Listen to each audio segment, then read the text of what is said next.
तरी ते आमच्या डोक्यावर आहे. म्हणजे अप्पर हाऊस आणि लोअर हाऊस असे दोन प्रकार सभागृहात असतात. जिल्हाधिकारी महोदयांना माहिती आहे की 7 वेळेस जरी मी आमदार असतो मंत्री सोडून आणि पहिल्या वेळेस नंदूभाऊ आमदार होते त्यांचं नाव आमच्यावरती असतं. असे आमचे सन्माननीय आमदार नंदूभाऊ महाजन. चांद मागलेला तू एकदा पूर्वेचा चांद मागलेला. होळीच्या रात्री वस्तीला परत येताना, होळीच्या रात्री वस्तीला परत येताना तू एकदा कुणवेचा चांद मागलेला. होळीच्या रात्री वस्तीला परत येताना तू एकदा कुणवेचा चांद मागलेला. बाबळीच्या काट्यात पिवळ्या बाबळ फुलोऱ्यात तो लपलेला. बाबळीच्या काट्यात पिवळ्या बाबळ फुलोऱ्यात तो लपलेला. त्या दिवसानंतर काही ऊन पावसाळे आले गेले. त्या दिवसानंतर काही ऊन पावसाळे आले गेले. चांदई फुलले हसले बाबळ फुलोऱ्यात अडकले.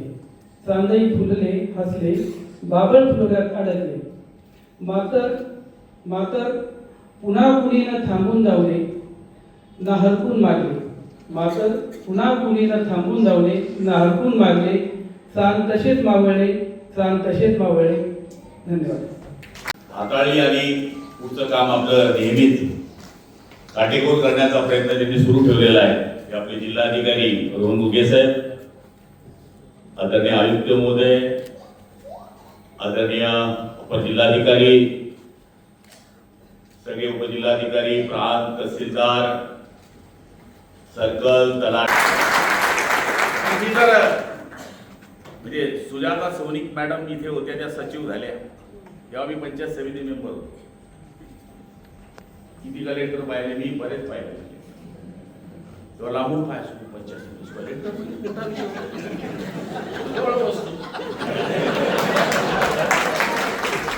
आयुष प्रसाद काय कलाकार माणूस होता. ये सांगा तो त्यांना की साहब अपने को ऐसा करना है कि सभी एमएलए को अपने को 50 करोड़ का कुछ करना पड़ेगा. माझ्या पहिले ते फोन करून दे, आप इतना कर दो म्हणजे मेला साला गोळा. म्हणजे माणसाला बॅलन्स कसा ठेवावा हे मी त्या माणसापासून शिकलो. आणि मित्र म्हणून ते गेले.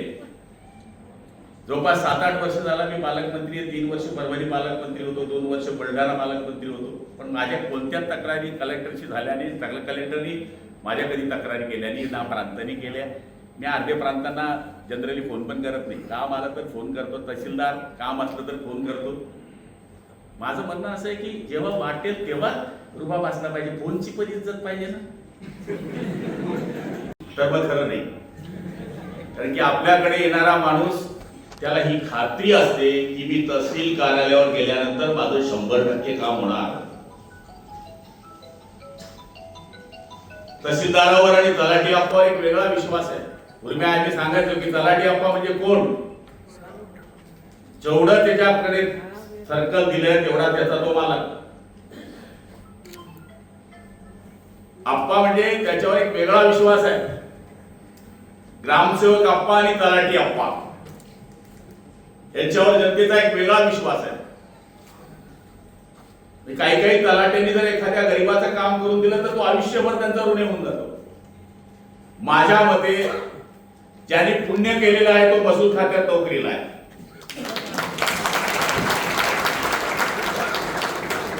लोकांना वाटतं त्रास आहे, प्रत्येकाला त्रास आहे. काय आम्हाला त्रास नाही, सगळ्यांना त्रास आहे. इथे फक्त हो म्हणा. याचं कारण येणाऱ्याला जी आशा असते ती सगळ्यात महत्वाची असते. मला आठवतं एक वेळेस मी 99 साली पहिल्या वेळेस आमदार झालो, त्यावेळेस बीपीएल मोबाईल होते. ते मोठे म्हणजे इनकमिंग बी 7 रुपये आणि आउटगोइंग बी 7 रुपये. मी 3000 रुपयाचा सेकंड हँड मोबाईल घेतला होता आमदार झाल्यावर. माझा कारला एकदम छोटं होतं, म्हणजे 10x10चं. आता एक कार्यकर्ता इतका मजबूत होता, पण तो घुटण्यात होता, ही पैलवान होता. तो माझ्याकडे आला, म्हणजे भाऊ मनवर केस आहे तुला माहिती आहे? म्हणलं हो. कसाली माहिती आहे? म्हणलं हो, आंदोलनाची केस होती, काय बिकारा जजले फोन लावा.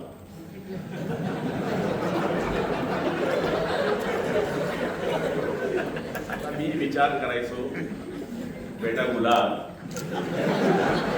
तुझ्यावरच 36 केसेस आहेत. ते म्हणते की लावा जजला फोन. पण तो जरी कमी शिकलेला होता, पैलवान होता, पण मत फिरवण्यामधला एक मजबूत माणूस होता. 500-600 मतं कर कशी फिरवून टाका. मी विचार केला, गुलाबराव तू साला याला जर नाही म्हटला गेला बेटा. मग मी मोबाईलची रेंज ना माझ्या इतके बोल. हॅलो जज साहेब, आमचा देवा भाऊ येतोय, निकाल लावून द्या. आई शपथ 3:30 वाजता निकाल त्याच्या बाजूने.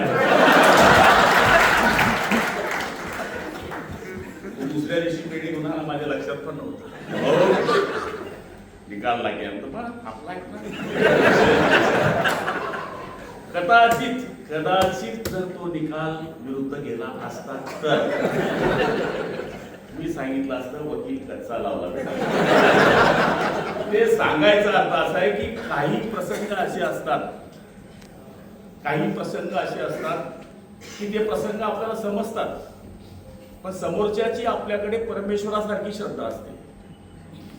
आणि त्या श्रद्धेचा जर तुम्ही आदर करू शकला नाही आणि त्यावेळेस त्याला आवडेल असं काही करू शकला नाही तर खचित सोन्यासारखी माणसं आपण गवू शकतो. त्यामुळे हा विरोधाचा जरी भाग असला तरी हा उदयस्पर्शी कार्यक्रम होता. याचं कारण आमचं भांडवल जसं कलेक्टरचं भांडवल तलाठी अप्पा आहे, तसं आमचं भांडवल आमचे कार्यकर्ते आहे. त्यामुळे आपले रोल वेगळे वेगळे जरी असले तरी आपली धारा एकच आहे, समाज सेवा, जनतेची सेवा, लोकांमध्ये जाणे, लोकांची कामं करणे, हेच आपलं काम आहे. आणि आज आपण बघतोय पूर्वीसारखं राहिलेलं नाही आहे. मी पाहिलंय, शिक्षक मी पण पाहिले, तुम्ही पण पाहिले. पहिला गुरुजी यायचा, हातामध्ये काठी किंवा थैली असायची, पांढरी टोपी असायची, पांढरे कपडे असायचे. गुरुजी आला तर टपरीवरचा पोरगा गाव सोडून पळायचा, अशा पद्धतीने चित्र होतं. शिक्षकाने जर पोराला मारलं तर बाप सांगायचा एवढं मार की तो पुन्हा मस्तीने गेली पाहिजे. आणि पोट्टेही म्हणायचं छडी लागे क्षमाचम, विद्या येई घमाघम. त्या काळचा तलाठी अप्पा आणि आजचा तलाठी आपण बघतोय, सगळा फरक झालाय. आता 12 खिशाचा चड्डी असलेला मास्तर मी बघतो, म्हणजे त्याने ते कपडे घालू नये असा माझा विचार नाहीये. पण त्या काळातला आणि या काळातला फरक झाल्यानंतर, शिक्षण व्यवस्थेमध्ये सुद्धा फरक झाल्यानंतर आपल्याला देश बदलताना दिसतो, हे सगळ्यांना मान्यच करावं लागणार आहे. म्हणून काही तलाठी आपण जमत नसेल, जुन्या काळातले ते तलाठी आहे, एखाद्या वेळेस कॉम्प्युटरचं त्यांची अडचणी असतील तर आता त्या पद्धतीने आता आमच्या आमदारांचं पण ट्रेनिंग घेतलं. आता आम्ही हे घेऊन बसतो, लॅपटॉप घेऊन बसतो कॅबिनेटमध्ये, पेपरलेस. आम्हाला समोर द्यावं लागतं की किती विषय, 12-13 विषय, सरळ विषय येतात ज्याच्याबरोबर टिप्पणी येते, टिप्पणी वाचा. 2 तास पहिले, कॅबिनेटच्या पहिले आमच्याकडे येतं. 2 तासामध्ये तुम्हाला त्याच्यामध्ये काही उपप्रश्न काढायचे असतील तर काढा, तुम्हाला काही मांडायचं असेल तुमच्या विभागाचं मांडा. राज्य स्तरावर काही कृषीचे विषय अचानक बदल होत असेल, त्याच्यामध्ये तुम्हाला काही सुधारणा करायची असेल तर सांगा. ते सगळीकडे बदल होतोय. त्यामुळे आता आपल्याला महसूल डिपार्टमेंटवर खूप विश्वास आहे. आणि ते सत्य सांगितलं की आमचे जिल्हाधिकारी मोदी असतील किंवा आमचे रावेचे यांनी सांगितले की हा पाठीचा कणा आहे. पाणी जास्त आलं तलाठी, पाणी नाही आलं तलाठी, टंचाई आली तलाठी, शेतात पाणी घुसलं तलाठी, घर पडलं तलाठी, घर जळलं तलाठी, कृषीमध्ये चुकीचं बियाणं आलं तलाठी, पीक उत्पन्नामध्ये रपली झाली तलाठी. सगळ्या ठिकाणी आपण आहे. म्हणजे आपला रोल हा बहुअंकी आहे. जसं एखादा पाना असतो तो कुठेही चालतो, तसा तलाठी आमचा पाना आहे, तो कुठेही चालतो. जिथे नाही तिथे आम्ही कमी पडतो, तिथंच आमचं महसूल डिपार्टमेंट पुढे कामाला येतं. आणि आज त्याचीच प्रचिती आपल्याला आली की काल एवढा पाऊस आला आणि महसूलने आज थांबवून दिला. म्हणजे एक उर्दू शायर म्हणतो त्याच्या प्रियसी करता, ए बारिश तू थम के बरस, ए बारिश तू थम के बरस कि वो आने पाए, लेकिन वो आने के पास जमजम के बरस कि वो जाने ना पाए. सांगायचा अर्थ असा आहे की आता एवढे कलाकार बसल्यानंतर मी पण बोललं पाहिजे ना. आणि मी तर सांगतो छंद जोपासला पाहिजे. मी अजून सुद्धा साहेबांना सांगितलं, मी 15-20 दिवसामध्ये मी 5-7 मित्र बसतो, गाणे म्हणतो, मजा करतो. माझ्यावर बरीच टीका होते, कोणी पाडू शकत नाही ना टीका करू, निवडू द्या तुम्ही. माझं जर रेकॉर्ड चांगलं आहे तर मी बाकीच्या गोष्टीचा विचार काय करा, तुम्ही गाणे म्हणतो काय म्हणतं तुमच्याकडनं ते करा ना करा. शेवटी माझं बी लाईफ आहे ना, कमी बधीर राहायचं आयुष्य,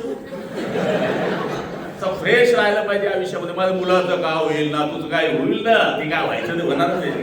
ते तुम्ही ठरवू शकत नाही आणि मी ठरवू शकत नाही, ते प्रारब्धात आहे. भलते लोक टेन्शन घेतात. तुमचं आमचं तर चेक केलं तर सारख्या बीपी शुगर निघतील आयुष्यात. आमच्या 214 आमदारांना दोघा आजार आहे, बीपी प्लस शुगर, पावर होऊ शकते. लोक म्हणतात तुमची मजा आहे, ते पत्रकार तर नेहमी आमची मजा शपथ असतात.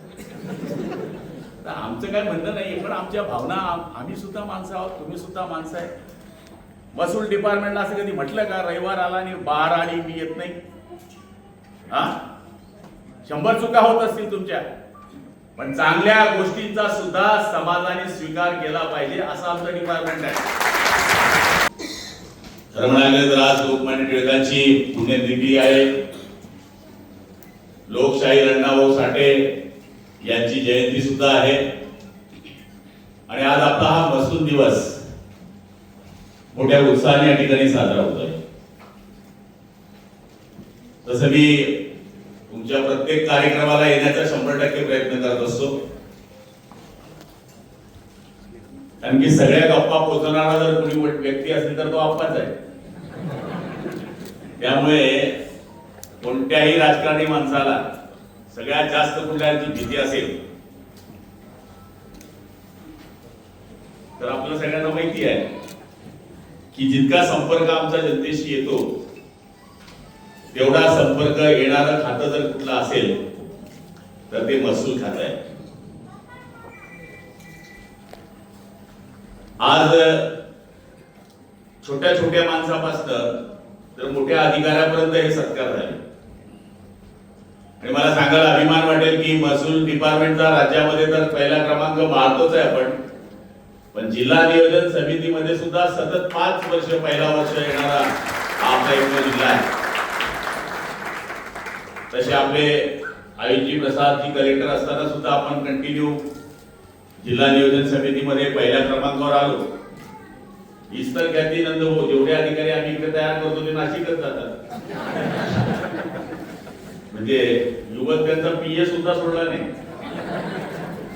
चांगली गोष्ट आहे. म्हणजे चांगले अधिकारी जर काम करत असले तर त्यांची दखल राज्य स्तरावर किंवा इतर ज्या योजना राबवल्या जातात त्यांच्यावर घेतली जाते. तसं तुमचं आमचं सारखं आहे, जास्त हो म्हणा